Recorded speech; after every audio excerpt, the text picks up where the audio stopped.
Have you ever looked up at the night sky and wondered if we're truly alone? Or maybe you've heard whispers of a place so secret it doesn't officially exist on any map. Today, we're diving deep into the heart of the Nevada desert, to a location that has sparked more conspiracy theories than almost anywhere else on Earth. We're talking about Area 51.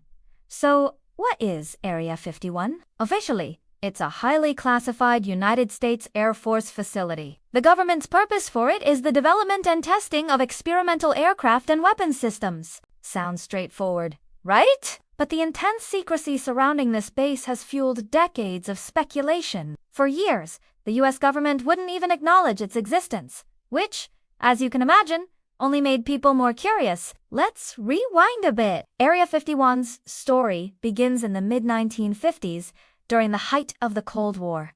The CIA needed a remote, secret location to test its brand new, high-altitude reconnaissance aircraft, the U-2 spy plane. They found the perfect spot, a dry lakebed in the Nevada Test and Training Range. The location was perfect tessellated, flat, and already part of a restricted military area. This is where the legend of Area 51 truly begins. The U-2 spy plane was a marvel of its time, flying at altitudes over 70,000 feet. Back then, commercial airliners flew at around 20,000 feet, and military jets topped out at 40,000 feet. So, when airline pilots or people on the ground saw these strange, silver objects soaring at impossible heights, they couldn't explain what they were seeing. Naturally, reports of unidentified flying objects, or UFOs, started pouring in. The Air Force, needing to protect the U-2 program's secrecy, would often explain these sightings as natural phenomena or weather balloons. This, of course, only added fuel to the fire of alien conspiracy theories. People started thinking, if they're lying about weather balloons, what else are they hiding? This is where the story gets really interesting. The U-2 was just the beginning. Area 51 became the birthplace of some of the most advanced and secretive aircraft in history. We're talking about the A-12 Oxcart, the predecessor to the famous SR-71 Blackbird. This thing was a Bista titanium-skinned spy plane that could fly at over 3 times the speed of sound. Its shape was unlike anything seen before, and its test flights in the 1960s undoubtedly contributed to even more UFO sightings. Imagine seeing a delta-winged futuristic craft streaking across the desert sky at over 2,000 miles per hour. You'd probably think you saw something from another world, too. Then came the 1970s and 80s, and the birth of stealth technology. Area 51 was the testing ground for the F-117 Nighthawk, the world's first operational stealth fighter. This aircraft had a radical, angular design made to deflect radar waves, making it nearly invisible to enemy detection. Before it was officially revealed to the public in 1988, test pilots flew the F-117 at night over the Nevada desert. Its bizarre shape and quiet flight characteristics led to countless reports of silent, triangular UFOs. Once again, the reality was just as fascinating as the fiction. But the secrecy meant that the public's imagination filled in the blanks often with little green men. But what about the aliens? The most famous story connected to Area 51 is the Roswell incident.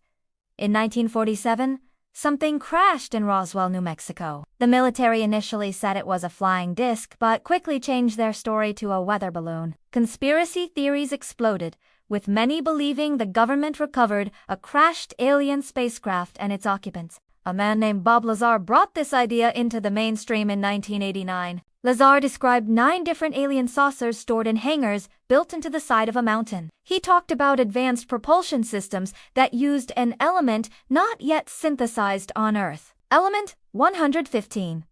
His story was incredibly detailed and captured the public's imagination like nothing before. He described seeing the crafts in action during test flights and gave a plausible-sounding scientific explanation for how they worked. However, investigators have since found major holes in his story. There's no record of him attending the universities he claimed, like MIT and Caltech, and his credibility has been widely debated ever since. But whether you believe him or not, Bob Lazar single-handedly cemented Area 51's reputation as the place where the government keeps its alien secrets. His story is a key reason why the name Area 51 is now synonymous with UFOs and extraterrestrial life. So, you might be thinking, can I go see it for myself? Well, not exactly. The base itself is protected by warning signs electronic surveillance, and armed guards. The perimeter is patrolled 24/7, and they are authorized to use deadly force. Get too close, and you will all be greeted by the infamous camo dudes in their white pickup trucks who will escort you away and issue a hefty fine. The airspace above the base is also one of the most restricted in the world,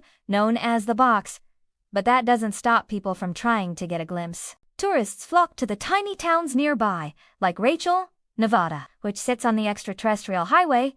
You can visit the Little Ale Inn, a famous motel and restaurant covered in UFO memorabilia, and talk to fellows. People gather on hillsides miles away from the base, armed with binoculars and long-lens cameras, hoping to catch a glimpse of a secret test flight. For many, the thrill isn't about seeing an alien, it's about the possibility of seeing cutting-edge next-generation technology that the public won't know about for another 20 years. Even in 2019, Area 51 was in the headlines with the viral storm Area 51.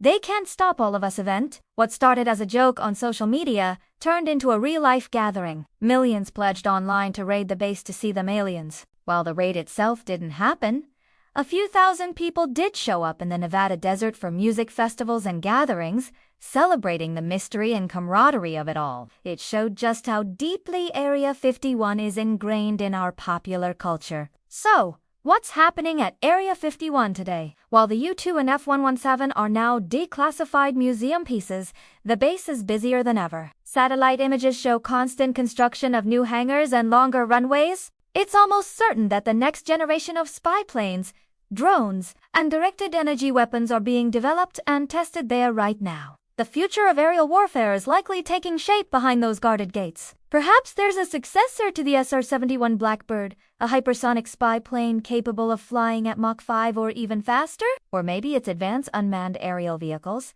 so sophisticated they can outmaneuver any human pilot. The truth is, we don't know for sure, and that's the whole point. The secrecy of Area 51 is its greatest asset. It allows the brightest minds in aerospace engineering to push the boundaries of technology without fear of their work being compromised.